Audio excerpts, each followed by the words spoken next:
Hola, nosotros somos Bread of Life Guatemala y a continuación queremos presentarte un mensaje que va a ser de edificación para tu vida titulado El Mantra de la Familia de Dios, de la serie Amigo de Pecadores por el pastor Esteban Marroquín. Esperamos que lo disfrutes. La prédica del día de hoy se llama El Mantra de la Familia de Dios. Mantra tal vez es una palabra un poco oriental, ¿verdad? Un poco extraña para hablarla en una iglesia. Pero quiero empezar hablando primero con la historia de la mujer adúltera. Creo que muchos de acá la hemos escuchado. Y quiero que vayamos a Juan 8, del 1 al 11, y vamos a leerla nuevamente. Y dice que Jesús se fue al monte de los olivos y al amanecer se presentó de nuevo en el templo. Toda la gente se le acercó y él se sentó a enseñarles.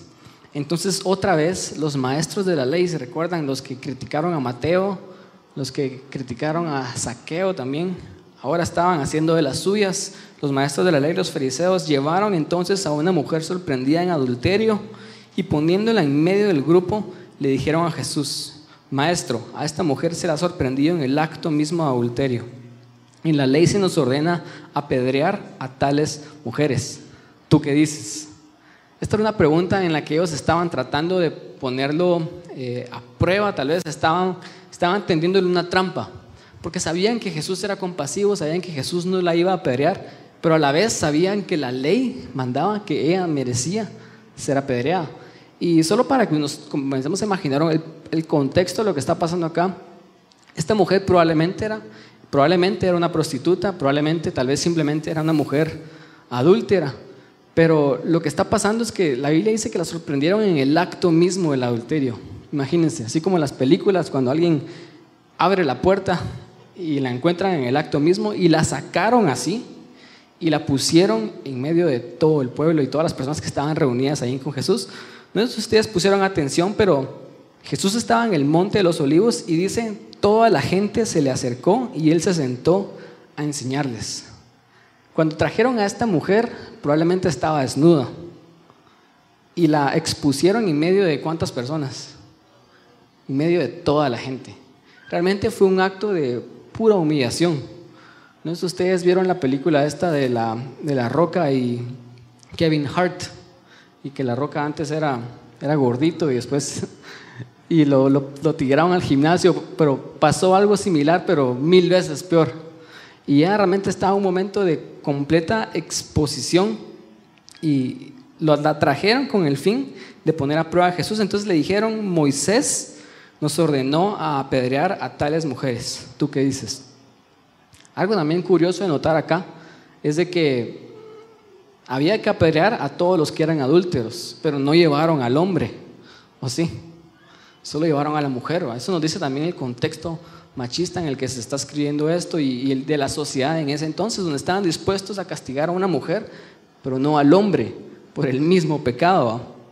Y viene con esta pregunta, le estaban tendiendo una trampa, dice el versículo 6, para tener de qué acusarlo.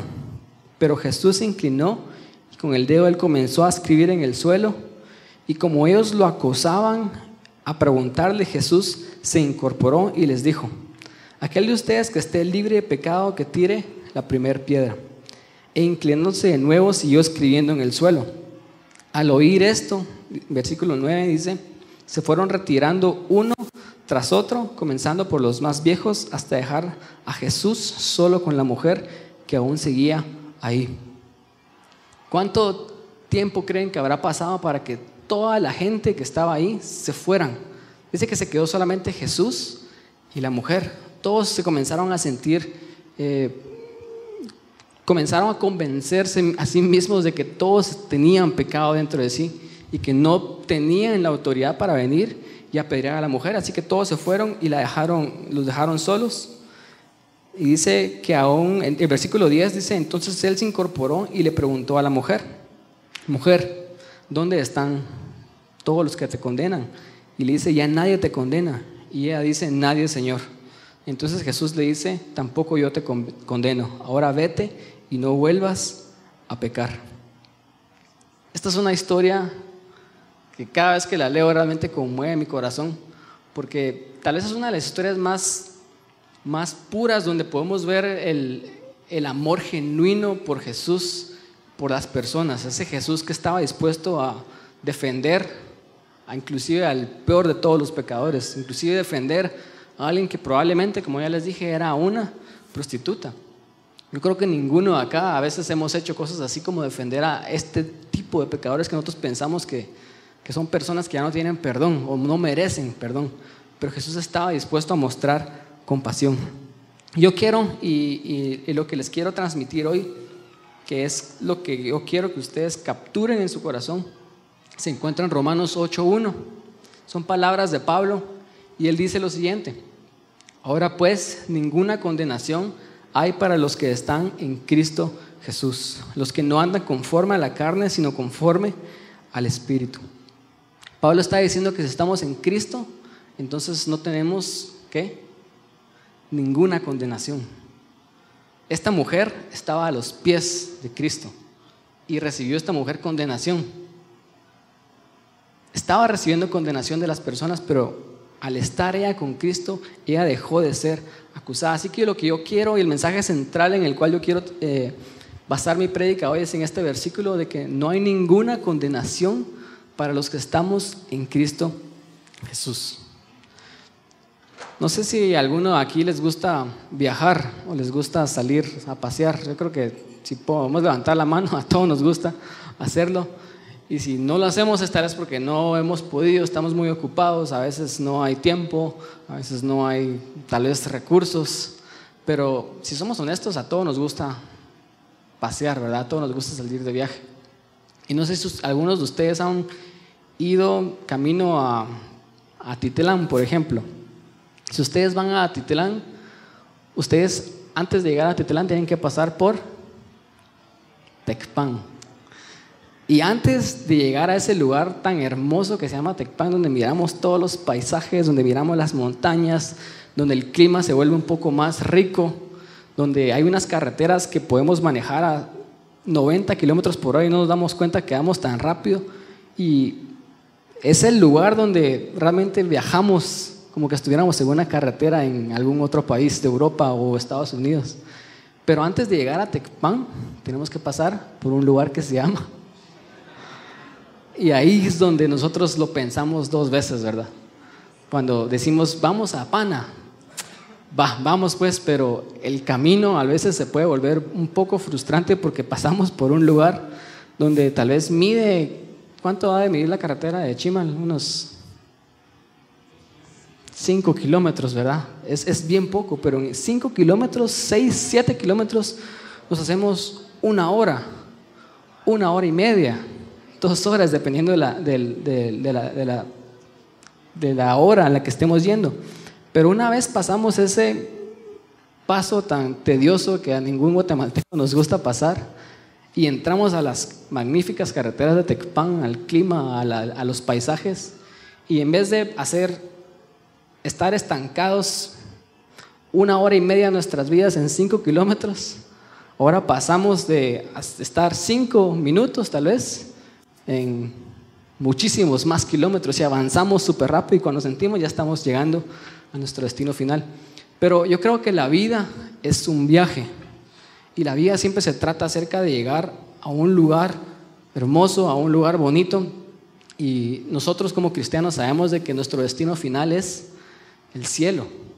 Pero mientras estamos aquí en la tierra siempre estamos en una etapa de transición y muchas veces nosotros escuchamos las cosas que existen en el cielo, decimos calles de oro, mar de cristal, el lugar donde no hay enfermedad, el lugar donde no hay pobreza, el lugar donde no hay dolor, el lugar donde podemos estar con nuestros seres queridos que perdimos hace muchísimos años, el lugar donde yo sueño algún día reencontrarme con mi abuelito y él ya no va a estar anciano, él va a estar joven y vamos a salir a correr juntos como nunca lo hicimos aquí en la tierra porque él siempre me llevó muchísimos años de diferencia.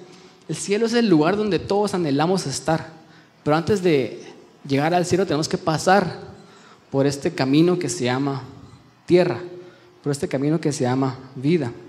Y en ese camino yo creo que también hay varias estaciones por las cuales nosotros nos movemos. A veces empezamos en Chimaltenango, después pasamos a Tecpan y por último llegamos al destino donde nosotros queríamos ir desde un principio, donde está ese lago hermoso y donde disfrutamos de la naturaleza, donde disfrutamos de la creación magnífica de Dios. Y les quiero hablar acerca de esas estaciones. Así que el punto número 1 que les quiero hablar hoy es de que nosotros muchas veces pasamos de la condenación a la compasión. Y muchos de nosotros estamos estancados en ese lugar que se llama condenación, en ese tráfico que parece interminable a pesar de que la distancia es bastante corta, pero no parece que podamos salir de ese lugar. Pero Dios quiere que nosotros nos pasemos de la condenación a la compasión. Hace un par de semanas yo estaba hablando con una persona y estamos hablando acerca de la típica conversación superficial que uno tiene con alguien cuando uno no ha hablado con esa persona por mucho tiempo. Entonces empezás diciendo como, ¿cómo estás? ¿Cómo te ha ido? ¿Qué tal la vida? ¿Qué tal esto? ¿Qué tal lo otro? Y bien, que no sé qué. Nunca entras tan profundo y se mantiene en una conversación superficial. Pero esta persona me estaba contando que él está tratando de regresar a los caminos de Dios.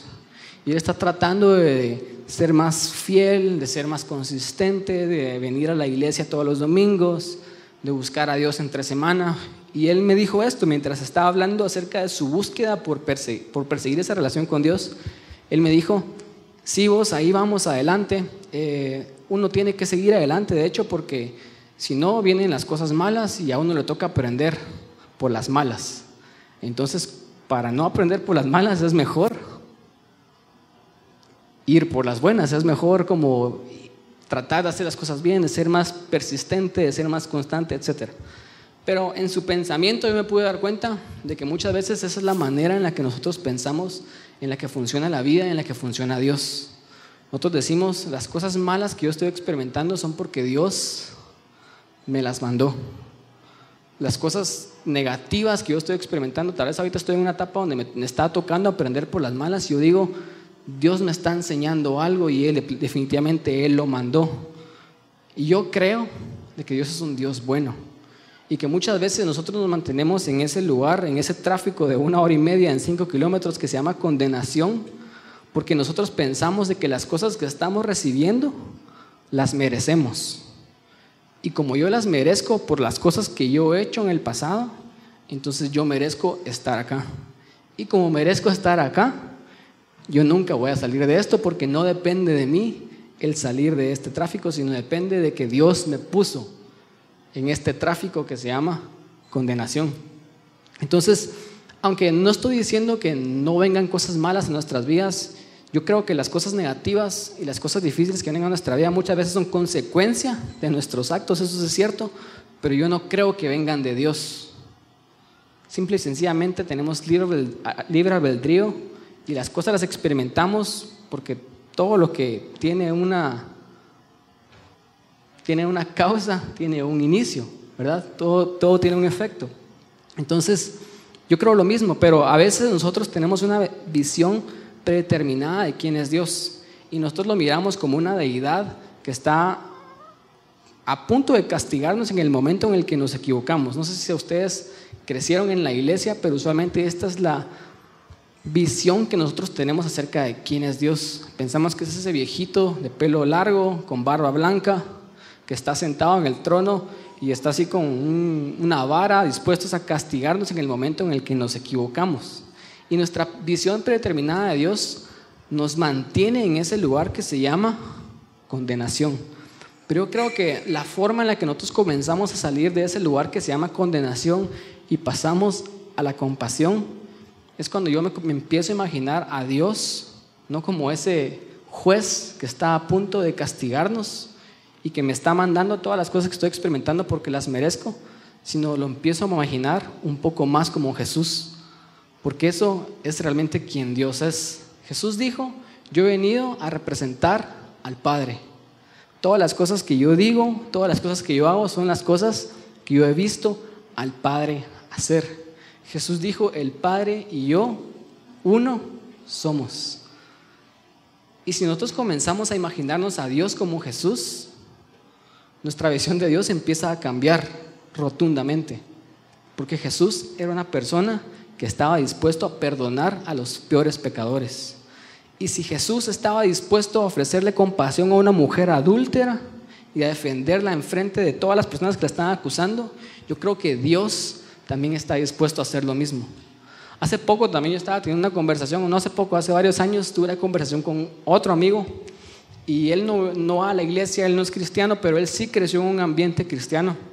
Y él me estaba diciendo, sabes, fíjate que recientemente he estado leyendo un montón acerca del budismo, me dijo él, y tienen ideas bastante interesantes. Ellos tienen un punto de vista bien diferente y me gusta la forma en cómo los budistas miran al mundo, en cómo los budistas se miran a ellos mismos y la paz interna que ellos mantienen y la armonía que ellos mantienen no solamente consigo mismos, sino con las personas a su alrededor y con su entorno. Entonces él me comenzó a decir, estoy como que un poco interesado en las ideas centrales del budismo, me dijo él.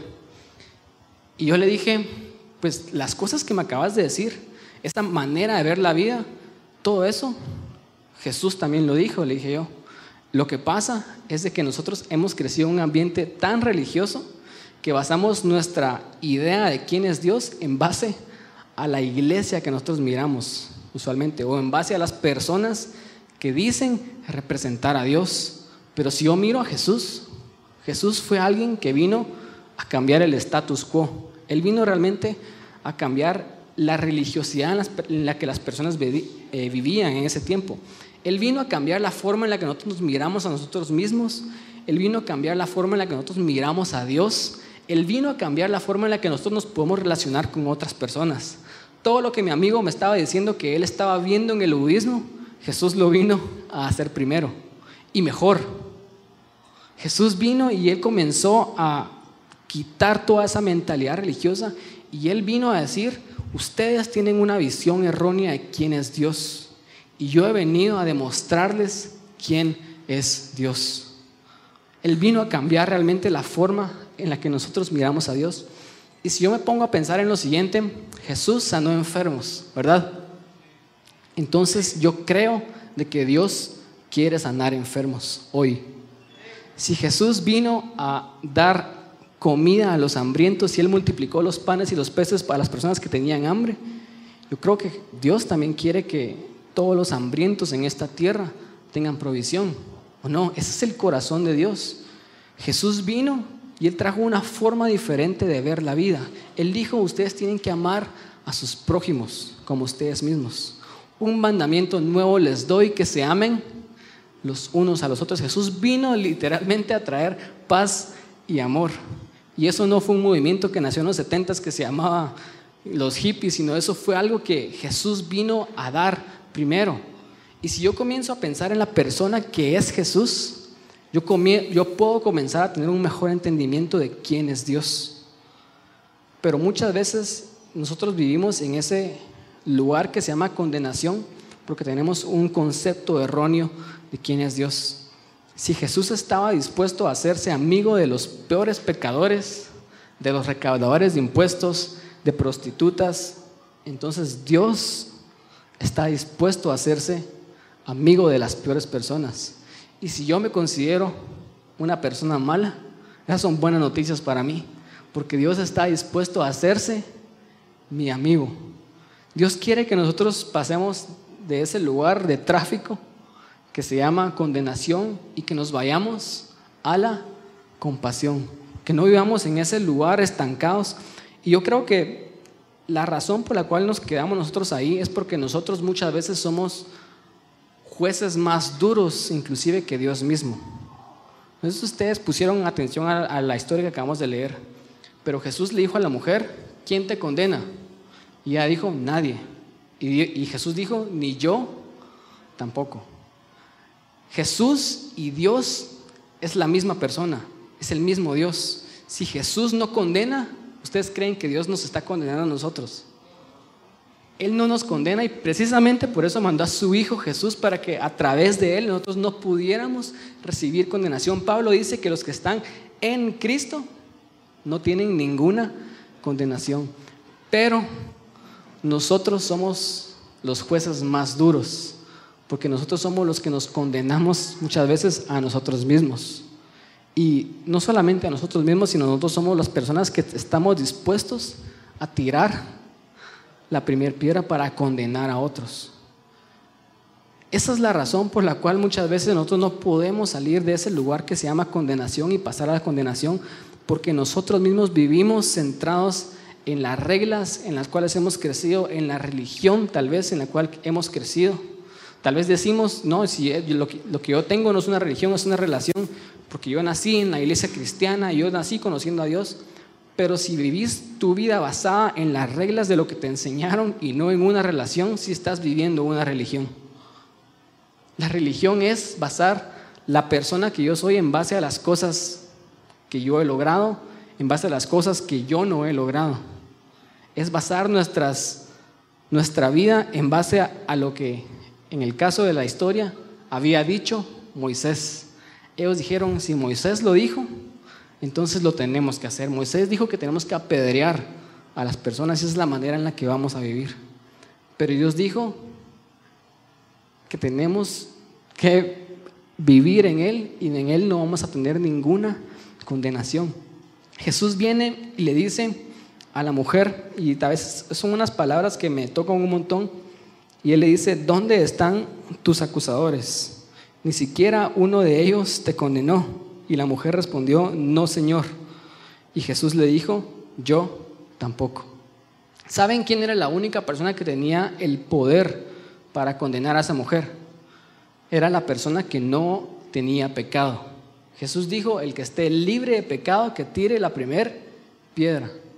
La única persona que sí tenía el poder y la autoridad para condenarnos nosotros mismos era alguien que no pecó. Y Jesús no pecó. Pero Jesús mismo y Dios mismo, porque ya sabemos que es la misma persona, se rehúsa a condenarnos. Entonces, ¿por qué yo me voy a condenar a mí mismo por las cosas que yo he hecho en el pasado? ¿Por qué yo voy a condenar a otras personas por las cosas que ellos están haciendo si ni Dios mismo, la persona que no tiene pecado, se rehúsa a condenar a la mujer? Yo creo que también a veces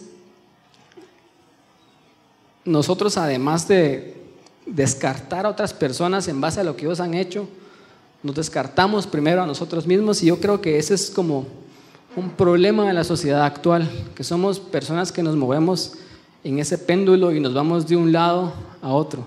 Un día nosotros miramos algo en Facebook que nos indigna y decimos cómo el mundo está de mal y el mundo está haciendo esto, lo otro, y ponemos un post, nos llenamos de santa ira y comenzamos dispuestos a lanzar la primera piedra y comenzamos a criticar, comenzamos a hablar antes siquiera de sentarnos y tratar de entender. Entonces un día estamos acusando tal vez a otro, pero al día siguiente yo me equivoco, yo digo, sos una basura, sos esto, lo otro, ya viste que no puedes cambiar, me miro al espejo y digo, ¿por qué no puedo salir de la situación en la que estoy? Merezco ir al infierno. Y así nos pasamos del lado de la autocondenación al lado de condenar a otras personas, pero ambos extremos son igualmente malos. Tal vez alguno de ustedes dice, yo no juzgo a los demás porque yo sé que yo soy también una mala persona, y eso está bien, es cierto, es bueno que no juzgues a los demás, pero tampoco es bueno que te estés condenando a ti mismo por las cosas que hicimos en el pasado. Tal vez somos fáciles en perdonar a otros porque estamos tan llenos de culpa que decimos, yo quiero que algún día alguien me perdone a mí por las cosas que yo he hecho. Y es fácil para mí perdonar porque yo estoy tan lleno de culpa que yo quiero recibir ese perdón, pero los dos extremos siguen siendo malos. No es ni siquiera condenar a las demás personas porque no estamos libres de pecado, pero tampoco se trata acerca de condenarnos a nosotros mismos. Yo creo que es algo que nosotros tenemos que aprender hoy, porque las personas más duras en juzgar y en condenar siempre somos nosotros mismos. Y si Jesús no estuvo dispuesto a condenar a nadie, entonces yo tampoco tengo que hacerlo. Y si Jesús no me condena y Dios no me condena a mí, entonces es tiempo tal vez de que yo diga, sí puedo salir de este tráfico, y este tráfico algún día va a terminar.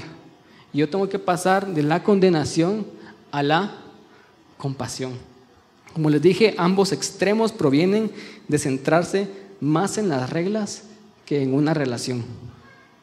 Si yo soy una persona que tal vez en el pasado, en el 2018, 2017 o 2003, hicimos algo y nos seguimos condenando por eso que hicimos, y si nos llenamos de culpa, nos llenamos tal vez de dolor, es tiempo que lo dejemos ir, porque si Dios mismo está dispuesto a perdonarnos y no condenarnos, ¿por qué nosotros nos vamos a aferrar a eso? Y no solamente con nosotros, sino también con otras personas. Y yo creo que después de pasar de la condenación a la compasión, hay otra etapa, porque no nos quedamos solamente en recibir esa compasión. ¿Qué fue lo que le pasó a la mujer adúltera? La trajeron al frente, ella estaba ahí desnuda en frente de todo el pueblo, de todas las personas, y ella estaba siendo condenada. Pero en vez de condenación, ella vio a Jesús y lo único que recibió y lo único que vio en los ojos de Jesús fue compasión. Pero ella no se quedó en ese lugar de recibir compasión, sino ella pasó a una siguiente etapa que me lleva a mi punto número 2, que es de la compasión a la libertad. Cuando estamos hablando de recibir compasión y no condenar a otras personas y no condenarnos a nosotros mismos, yo no estoy diciendo que el pecado no tenga importancia y que el pecado no sea realmente un problema. No estoy diciendo que tenemos que aceptarle todas las faltas a las personas, tenemos que aceptarnos todas nuestras faltas y nunca salir de nuestro pecado, porque como Dios no me condena, entonces voy a seguir pecando deliberadamente y voy a aceptar que otros sigan en el mismo estado en el cual han estado, sino lo que estamos diciendo es que el pecado sí es un problema. Pero el pecado no debería de condenarnos a nosotros mismos. El pecado es un problema, ¿por qué? Porque nos está lastimando. Y no solamente nos está lastimando a nosotros, sino nos está lastimando a otras personas. Por mi pecado, primero me lastimo a mí, pero eso es lo que hace el pecado usualmente. El pecado lastima también a los que están cerca de mí. O díganme si el pecado de tener un vicio de alcoholismo no lastima a la persona que está en ese vicio. Y no lastima a la familia de esa persona. No estamos diciendo que el pecado no sea importante, estamos diciendo que simplemente no tenemos que dejar que el pecado nos condene. El pecado sí es un problema porque nos lastima y está lastimando a otros, pero Jesús mira más allá del pecado. Esto es lo que yo creo que Jesús vio en la mujer. Todos los demás vieron a una mujer adúltera, una mujer que estaba pecando y había sido sorprendida en el acto mismo del adulterio. Pero ¿qué creen ustedes que fue lo que vio Jesús en esa mujer? ¿Jesús vio su pecado? Yo creo que Jesús vio más allá de su pecado. Él, más allá del adulterio, más allá de lo que esta mujer estaba haciendo, de la prostitución, tal vez más allá de eso, Jesús vio a una mujer que estaba herida, que estaba lastimada, y muy probablemente una mujer que estaba en pecado, pero ya no quería estar en pecado. Ella, no sabemos qué fue lo que la llevó a ser este tipo de mujer, pero sabemos que usualmente las personas que se dedican a la prostitución no son personas que nacen y dicen yo quiero dedicarme a la prostitución.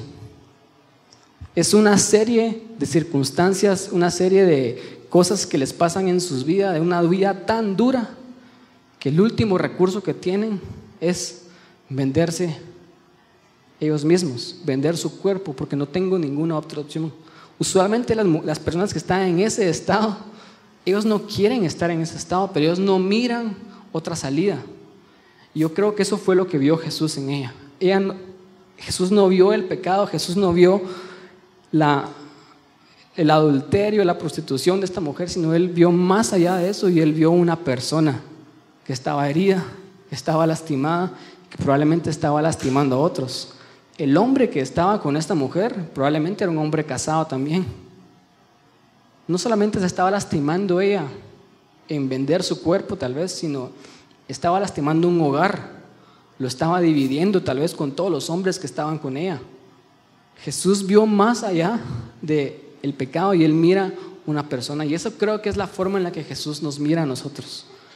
Jesús pasa y nos hace pasar de nosotros sentirnos condenados a mostrarnos compasión, pero después de la compasión Él viene y Él nos comienza a dar libertad.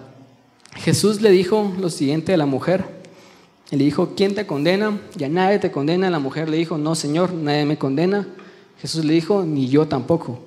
Pero después Jesús viene y le dice, vete y no peques más. Yo creo que el tono de Jesús tiene todo que ver acá, y yo creo que Jesús no le estaba amenazando, no le estaba diciendo anda y más te vale volver a pecar, porque si no, ahí sí te va a caer y ahí sí te vas a ir al infierno. Yo creo que ese no fue el tono de Jesús, no fue una amenaza, sino más bien fue una declaración de libertad. Jesús le estaba diciendo, el día de hoy, el momento en el que estás recibiendo verdadera compasión, verdadera misericordia, es el momento en el que estás siendo verdaderamente libre. Y antes no podías dejar de pecar, pero ahora puedes ir y vivir una vida libre de pecado. Jesús no la estaba amenazando, no le dijo vete y no peques, porque si no ya no te va a poder rescatar. Jesús la estaba liberando. Él le dijo vete y no peques más. Él la estaba empoderando a vivir una vida santa. Y eso es exactamente lo que Jesús hace con nosotros, porque no nos tenemos que quedar en ese lugar que se llama condenación y solamente experimentar la compasión de Dios, sino yo creo que de la compasión nosotros nos podemos mover a ser personas verdaderamente libres. Yo soy de los cristianos que creen de que sí es cierto, yo soy un pecador, yo fui un pecador, pero yo no me tengo que quedar un pecador. Yo puedo llegar a ser libre del pecado que una vez me ató. Yo creo de que nosotros como cristianos podemos vivir vidas libres de pecado acá en la tierra. ¿Ustedes creen que Pablo vivió en pecado? Yo creo que Pablo fue una persona libre. Él decía cosas, sean imitadores de mí, así como yo de Cristo. ¿Quién puede y tiene la autoridad de decir, imítenme a mí? Solo alguien que literalmente está viviendo como Cristo, libre de pecado. Es cierto, nosotros tenemos que reconocer de que somos pecadores y que necesitamos ayuda de Dios, pero en algún punto tampoco nos tenemos que quedar en Tecpan. Tenemos que seguir avanzando hacia nuestro destino final, que es la verdadera libertad.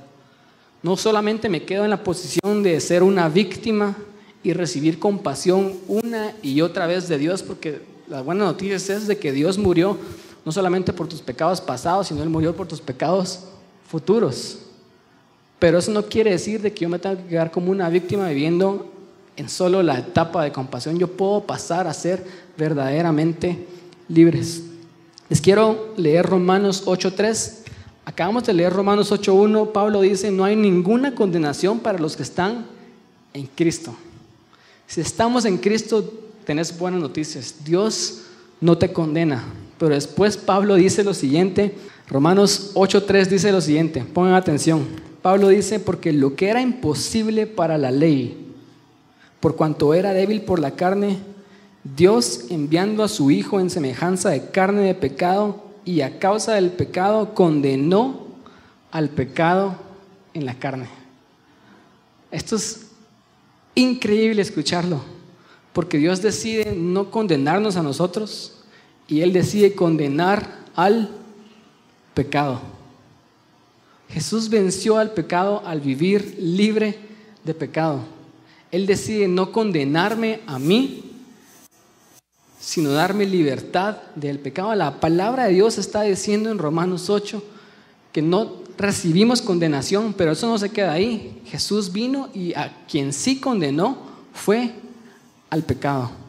Es decir, si antes yo no podía dejar de pecar, si antes yo no podía dejar de hacer las cosas que yo estaba haciendo, no solamente no voy a ser condenado por eso en Cristo, sino yo puedo ser libre de eso. Yo puedo vivir una vida santa. ¿Saben qué es lo que estaba diciendo Jesús con la mujer adúltera cuando Él le dijo, vete y no peques más? Él no estaba condenando su pasado, pero no solamente estaba hablando de su pasado, estaba dándole esperanza para el futuro.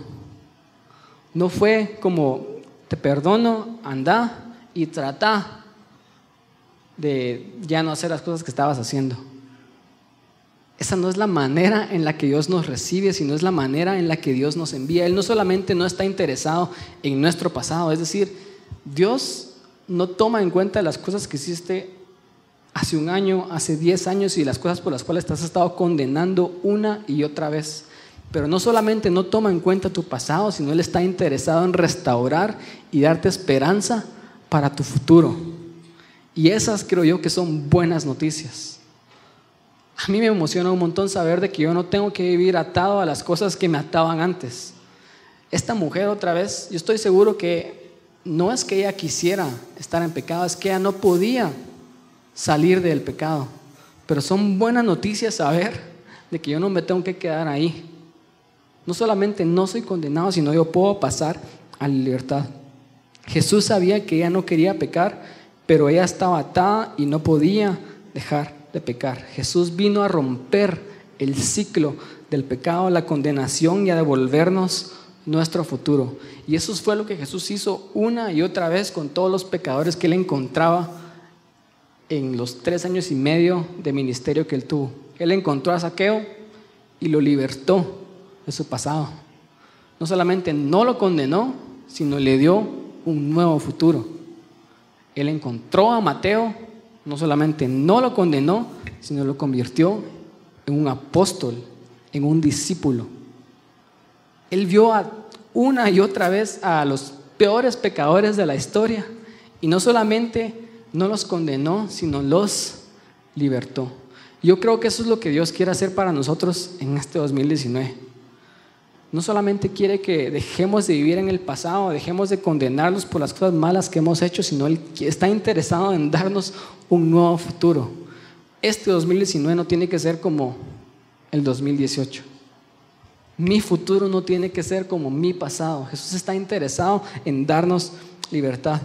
Pero eso nos lleva al punto número 3, que es nuestro, tal vez podríamos decirlo así, nuestro destino final del día de hoy. Y es de que de la libertad nosotros podemos pasar a crear un hogar. Y aquí es donde yo les quiero hablar acerca del mantra de la familia de Dios. Jesús fue alguien que tenía bastante claro su propósito y lo que Él vino a hacer aquí en la tierra. Él dijo y una y otra vez: yo he venido a rescatar y salvar lo que se había perdido. Yo he venido por los enfermos y no por los sanos. Yo he venido a llamar a pecadores y no a justos. Jesús tenía súper claro su propósito. Él sabía que la razón por la cual Él vino aquí a la tierra fue para dar libertad a las personas que no podían ser libres. De hecho, si nosotros seguimos leyendo Romanos 8, después Pablo sigue diciendo, no solamente dice no hay ninguna condenación para los que están en Cristo, sino que Cristo condenó al pecado, y después dice: ustedes no han recibido el espíritu de esclavitud, sino ustedes han recibido el espíritu de adopción. Jesús está hablando y Pablo está hablando de libertad, y eso es exactamente lo que Jesús hizo. Pero Jesús estaba tan seguro de su ministerio que una y otra vez Él no se desenfocaba. Venían y le ponían trampas. Los fariseos trataban de hacerlo caer, trataban de criticarlo, de juzgarlo. Le decían que Él es un glotón, Él es un borracho, Él es amigo de pecadores, pero a Él no le importaba realmente su reputación. Él no estaba interesado en guardar su testimonio, sino Él estaba interesado en las peores personas. Él sabía cuál era su propósito.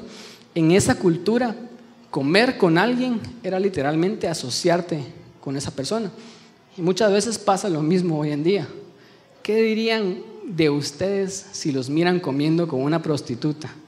Si ustedes se van a Oakland Mall y andan ahí comiendo con alguien que todos saben de que esa persona es una prostituta y todas las personas lo miran, ¿cuántos de aquí diríamos: yo no voy a hacer eso para guardar mi testimonio? Jesús estaba tan enfocado en su propósito que a Él no le importaba la forma en la que otras personas los miraban. A Él no le importaba el escándalo. Jesús estaba más preocupado en el escandaloso, en las personas que estaban necesitadas de recibir esa ayuda.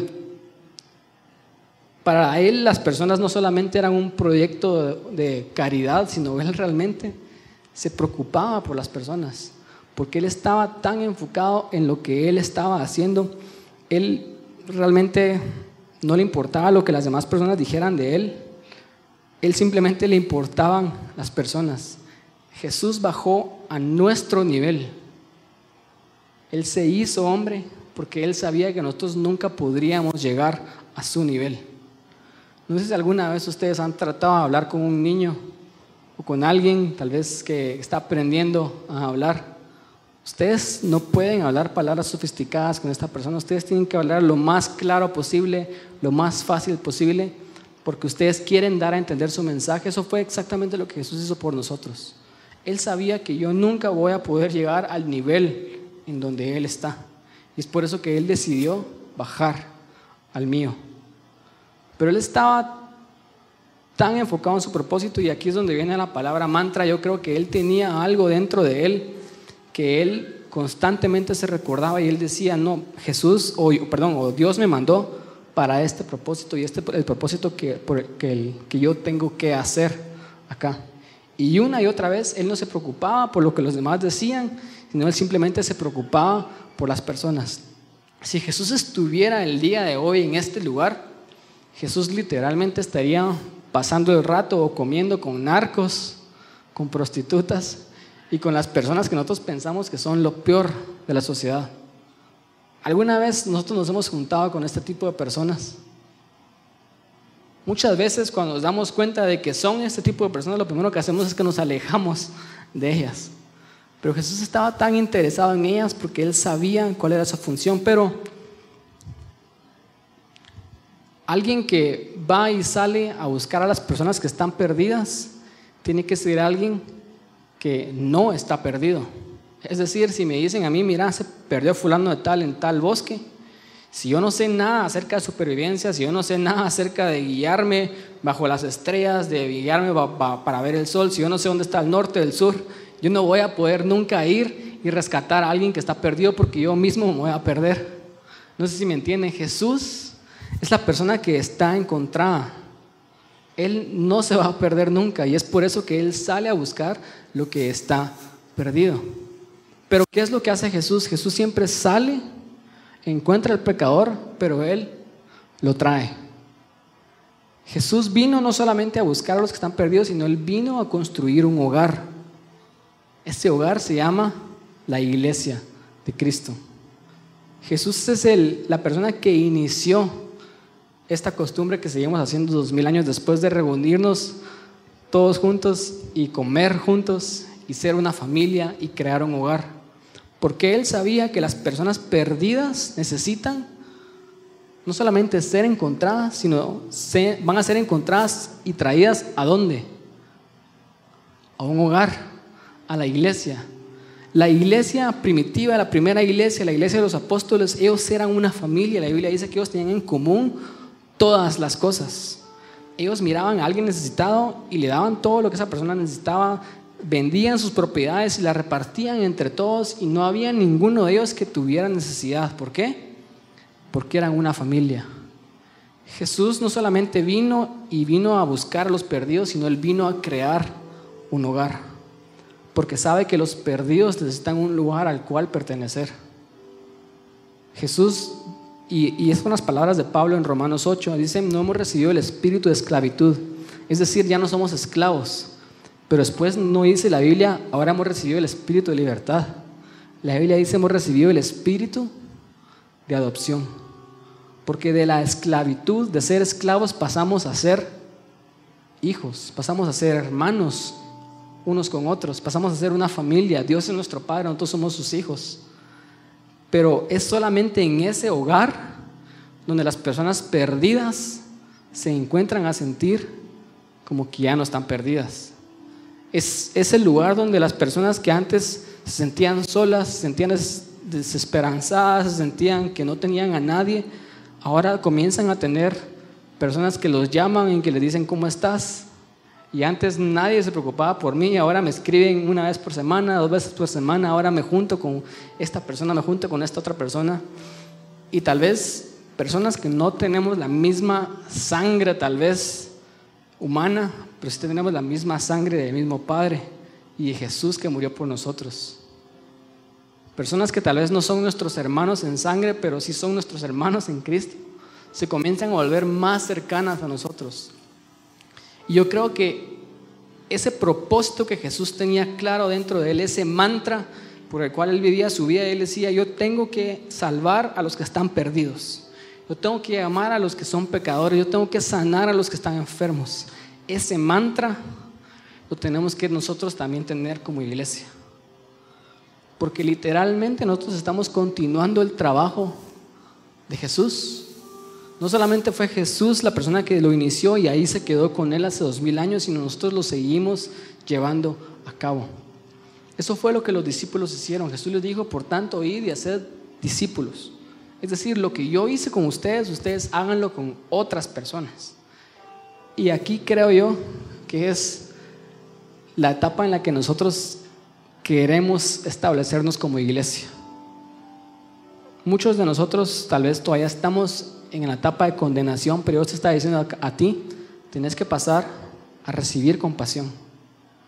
Después de la compasión, no te quedes como un pecador.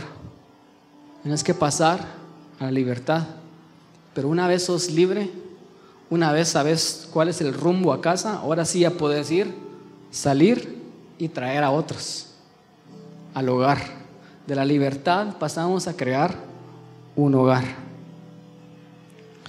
Es bastante impresionante que Jesús quisiera pasar el tiempo con pecadores, pero es más asombroso que los pecadores quisieran pasar el tiempo con Jesús.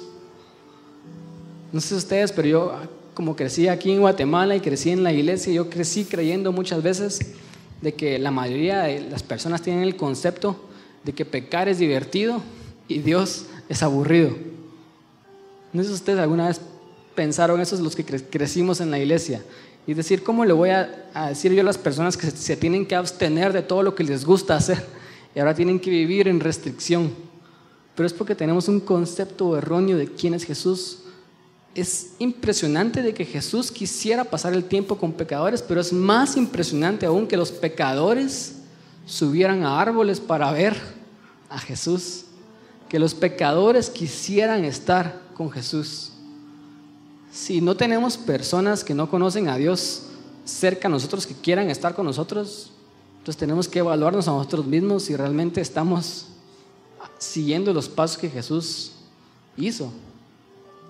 Tenemos que evaluarnos si no realmente nos pasamos al otro lado de la religión, comenzamos a aislarnos de las personas. Jesús dejó pertenecer a sus discípulos mucho antes de que ellos se comportaran, o mucho antes de que ellos dejaran tal vez de ser las personas que eran y fueran personas buenas.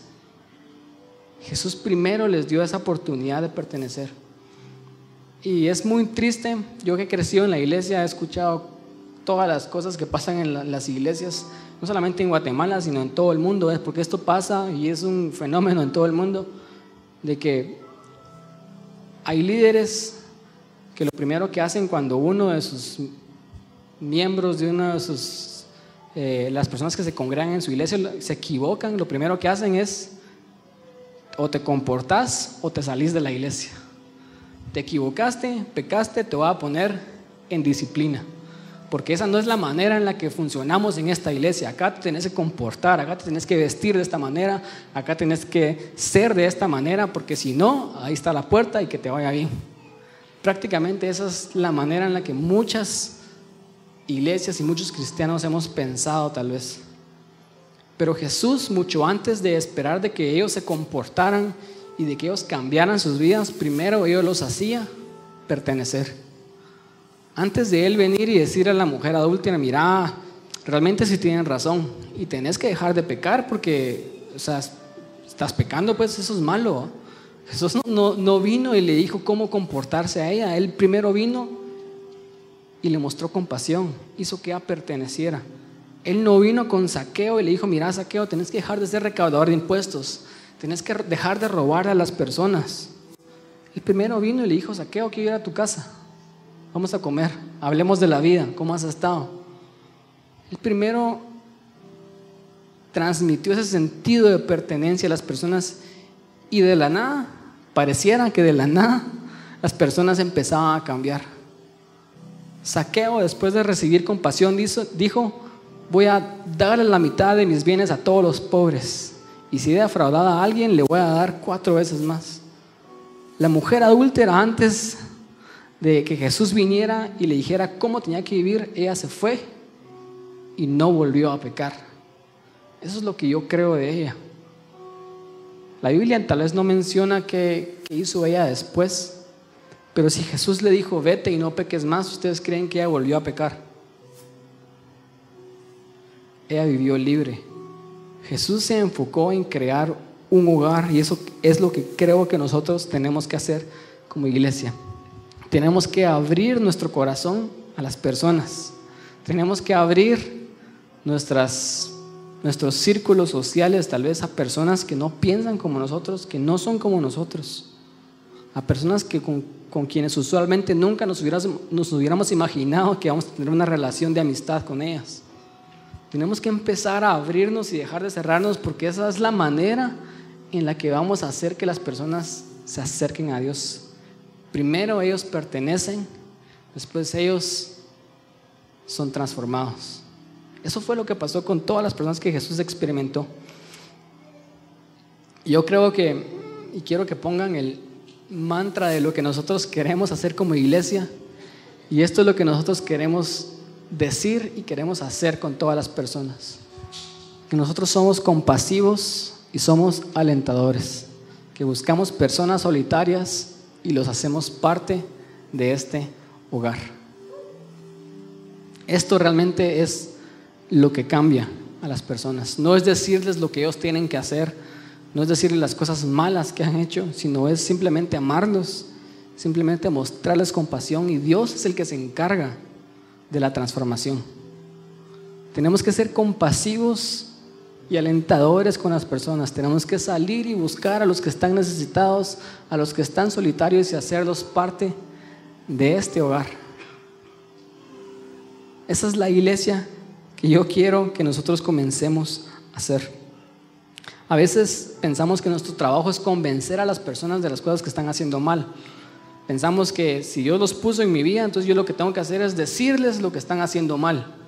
Y a veces conocemos, por ejemplo, a una pareja que viven juntos y no están casados, o conocemos a alguien que es homosexual o que tiene tendencias a ser homosexual, y pensamos que lo primero que tenemos que hacer es decirles lo que Dios piensa acerca de su sexualidad, como que si eso fuera lo primero en la agenda de Dios, como que si Dios está más interesado en que ellos sepan qué es lo que están haciendo mal en nuestra primera reunión con ellos. Y realmente eso es hasta cierto punto ser grosero con ellos, ser abusivo, es ser prepotente, es creer de que yo tengo las respuestas, y como yo tengo las respuestas, yo les tengo que decir a ellos sin compasión lo que tienen que hacer. Pero no fue lo que Jesús hizo. Y no estoy diciendo que no tengamos que decir la verdad, estoy diciendo que hay cosas más importantes en la agenda de Dios que decirle a las personas cómo se tienen que comportar, como mostrar compasión, como mostrar misericordia a otros, como mostrar el amor de Dios a otros, como mostrar quién realmente es Jesús a las personas. Jesús le dijo a los fariseos: yo quiero que vayan y aprendan lo siguiente: yo pido misericordia y no sacrificios. ¿Qué es lo que estaba diciendo Jesús ahí? Estaba diciendo: no importa lo bueno que vos creas que sos, y no importa que vos vengas y des tu ofrenda, que vos te levantes temprano los domingos y que vengas a la iglesia y que pensés de que eso agrada a Dios. Eso sí agrada a Dios, pero antes de que pensés y vengas y que traigas tus sacrificios delante de Dios, es más importante que mostres misericordia a otras personas. Jesús le dijo a los fariseos: vayan y aprendan qué significa esto: misericordia antes de sacrificios. No estamos diciendo que el pecado no importa, simplemente estamos diciendo que nosotros no somos las personas que juzgan a los demás. Si Dios no condena, entonces ¿cómo yo me voy a atrever a condenar a otras personas? El pecado sí importa porque está lastimando a las personas, pero Dios a su tiempo Él va a hacer la obra en las personas. Y eso fue lo que pasó con todos los pecadores que encontraban a Jesús. Aún después de 3 años y medio, los discípulos seguían comportándose como unos cobardes, seguían comportándose como personas que pareciera que no habían estado con Jesús por 3 años y medio. Después de 3 años y medio, Pedro viene y comienza a decir malas palabras. Imagínense, comienza a maldecir. Todos los discípulos huyen, puros cobardes, y nadie se mantiene firme a lo que habían aprendido todos estos 3 años y medio, porque lleva un proceso. Pero estos 11 hombres que pareciera que eran cobardes, después de estar con Jesús, fueron personas que llegaron a transformar el mundo. Entonces no estoy diciendo que vamos a conformarnos en vivir en pecado, sino simplemente estoy diciendo de que nuestro trabajo no es condenar a las personas, es aceptar a las personas. Y Dios va a ser el que va a hacer el trabajo. Yo quiero que esta sea una iglesia que recibe a los pecadores con los brazos abiertos. Yo quiero que esta sea una iglesia donde las personas tal vez nos critiquen en redes sociales y digan: los de Bread of Life son unos grandes pecadores. Y si es cierto, yo quiero que aquí vengan las peores personas, porque las peores personas son los que más necesitan a Jesús. A veces eso es lo que detiene a muchos de buscar a Dios. La vez pasada Marlene me estaba contando que invitó a una amiga que tenemos en común y ella dijo: yo no voy a la iglesia porque no quiero ofender a nadie. Tal vez se me va a salir una mala palabra, voy a hacer algo indebido y yo no quiero que me miren mal, que me juzguen, que me critiquen, por eso yo no voy a la iglesia. Tal vez solo estaba poniendo excusas, tal vez estaba diciendo la verdad, pero muchas veces tal vez lo que detiene a las personas de acercarse a Dios es la misma iglesia de Dios, porque vienen, dicen una mala palabra, no se comportan de manera indebida y lo primero que hacemos es: aquí no puedes hacer eso. Pero yo no miro que esa es la forma en la que Jesús interactuaba con las personas.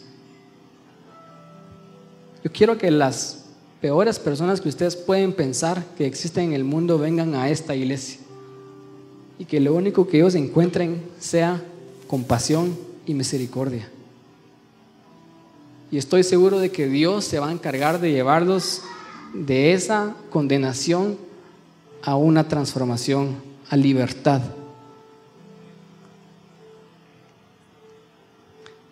Hice también una definición de lo que también debería de ser la iglesia. Y la iglesia es el lugar donde un grupo de personas que saben que necesitan ayuda se reúnen para amar a Jesús y animarse unos a otros. Las personas dicen: yo no me acerco a Dios porque pienso que tengo que llenar ciertos niveles y ciertos requisitos para poder estar en ese lugar. Pero no, aquí estamos personas que sabemos que necesitamos ayuda y nos juntamos como una familia, como un hogar necesitados de esa ayuda, y nos juntamos para amar a Jesús y para animarnos los unos a los otros. Eso es lo que la iglesia realmente es. Y cuando empezamos a hacer eso, cuando empezamos a ser auténticos, cuando empezamos a buscar a Dios de esa manera tan genuina, empezamos a reconocer de que tal vez yo tengo un pecado pequeño y la persona a la par mía tiene un pecado grande, pero realmente no hay ninguna diferencia entre el nivel de pecado. No hay pecado pequeño, no hay pecado grande. Todos estamos en esto juntos, todos estamos necesitados de Jesús. Tanto la prostituta y el drogadicto y el narco como yo estoy necesitado de Jesús. Cuando empezamos a reconocer de que todos estamos en esto juntos y empezamos a amar a Jesús, porque Él es el primero que nos amó de una manera increíble. Cuando empezamos a amar a Jesús juntos, empezamos a recibir la compasión del Padre, empezamos a sentirnos como hijos, empezamos a animarnos unos a otros, empezamos a decirnos: mira, ánimo. Empezamos a venir y decir a alguien que tiene necesidad: toma 100 quetzales para tu semana, porque yo sé que estás pasando algo difícil. Toma esto para los útiles escolares de tus hijos, porque yo sé que estás en una situación difícil. Cuando empezamos a animarnos unos a otros como familia, de repente nos damos cuenta y empezamos a cambiar poco a poco. Empezamos a enojarnos menos. Tal vez muchos de ustedes dicen: pasé toda la semana y no me enojé ni una sola vez. Pasé toda la semana, todo el mes sin pelear con mi esposo o con mi esposa. Y antes peleábamos todos los días, a cada rato, y ahora ya no nos peleamos tanto. Pasé toda la semana sin frustrarme con mis hijos, sin querer ahorcarlos, sin querer mandarlos a un internado en saber dónde. Y lo más impresionante es que mis hijos ahora me aman a mí y se acercan a mí, me cuentan sus problemas y No sabemos dónde empezó el cambio, pero cuando empezamos a juntarnos como una familia, como un hogar, empezamos a amar a Jesús juntos, empezamos a animarnos unos a otros, empezamos a cambiar.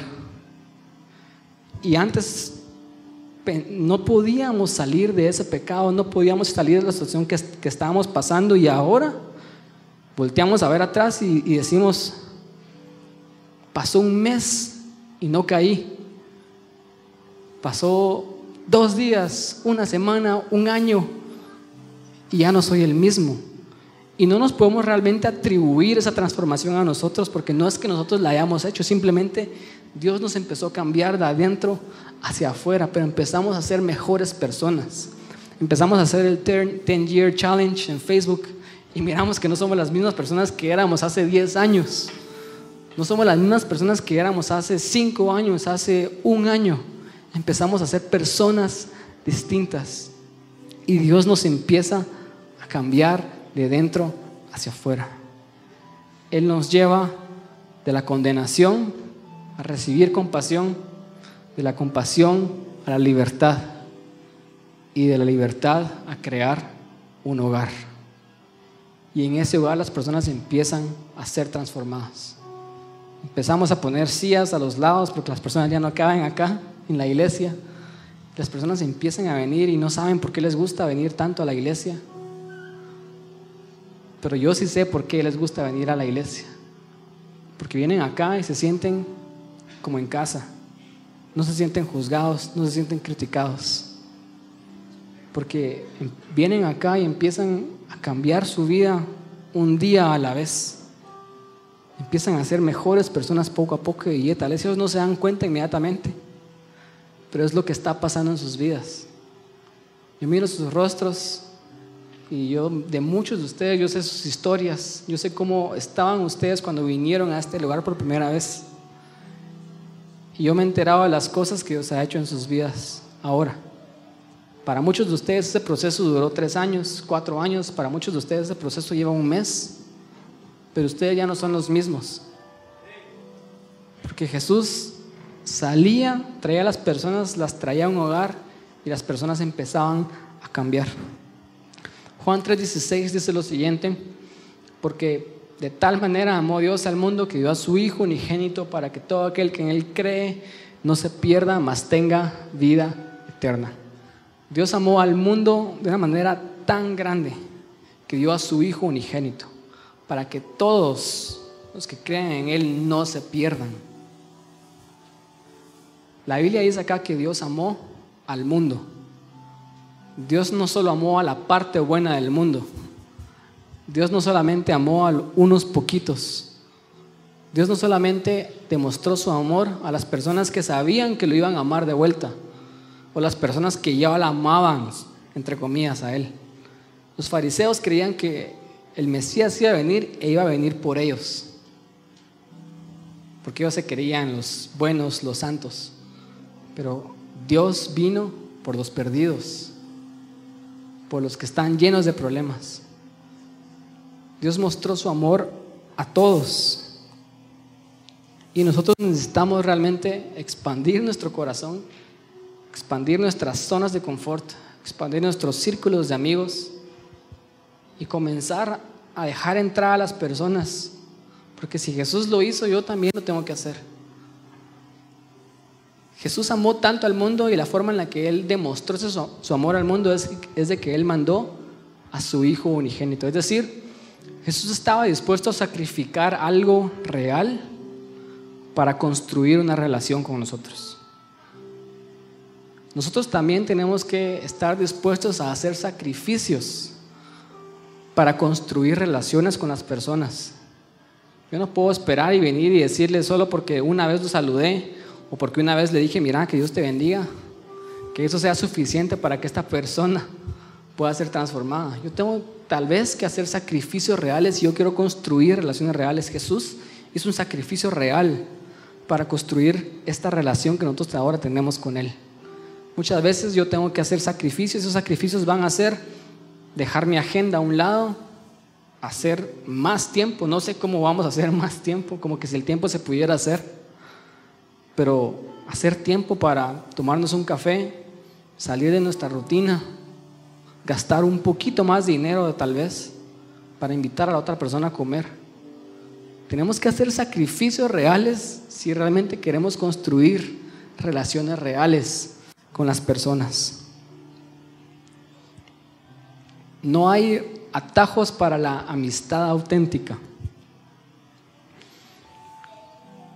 Realmente las relaciones son desordenadas y las relaciones son impredecibles. El amor no se puede fingir. Yo no le puedo decir a una persona, mira, te amo solo para que venga a la iglesia, porque eso es manipulación y eventualmente las personas se van a dar cuenta de que no estoy siendo genuino, no estoy siendo auténtico, no estoy siendo real. Yo tengo que realmente ser genuino, ser real con las personas.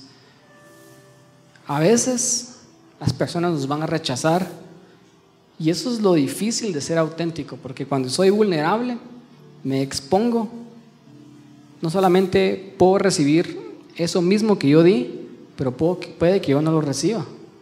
Puede que yo dé amor, puede que yo dé sacrificios y yo no reciba eso de vuelta. Pero tengo que estar dispuesto también a pagar el precio.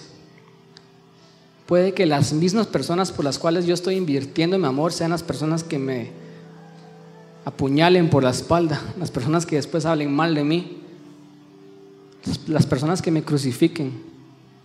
Jesús invirtió por esos 12 hombres 3 años y medio de su vida. Él lo dio todo y aún así uno de ellos lo traicionó y lo vendió por 30 monedas de plata. Pero al final toda esa inversión que Jesús hizo valió la pena, porque el amor al final siempre prevalece. 1 Corintios 13 dice que todas las cosas pasarán y al final permanece la fe, la esperanza y el amor, pero el mayor de estos es el amor.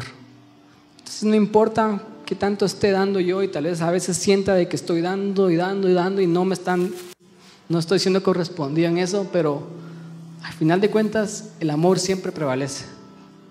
Y el amor prevaleció porque Jesús murió por nosotros y ese vínculo ya no puede ser roto. No hay ninguna condenación para los que están en Cristo. Estoy completamente seguro de que este mensaje ha sido de bendición para tu vida. Y si el día de hoy quieres aceptar a Jesús en tu corazón, te voy a pedir que cierres tus ojos por un momento y que podamos hacer una breve oración. Señor Jesús, hoy te reconozco como mi Señor y mi Salvador y confieso que he pecado, Señor. Te doy gracias por el sacrificio que hiciste por mí en la cruz y hoy te abro mi corazón y te acepto como mi Señor y mi Salvador. Y creo y reconozco, Señor, que tú eres el único que puede salvarme. Gracias, Señor Jesús. Amén. Ten la seguridad de que hiciste esta breve pero poderosa oración. Tu nombre está escrito en el libro de la vida. Te invito a que si tienes alguna petición de oración puedas visitarnos o enviarnos algún mensaje privado en nuestras redes sociales, en Facebook o en Instagram. Dios te bendiga.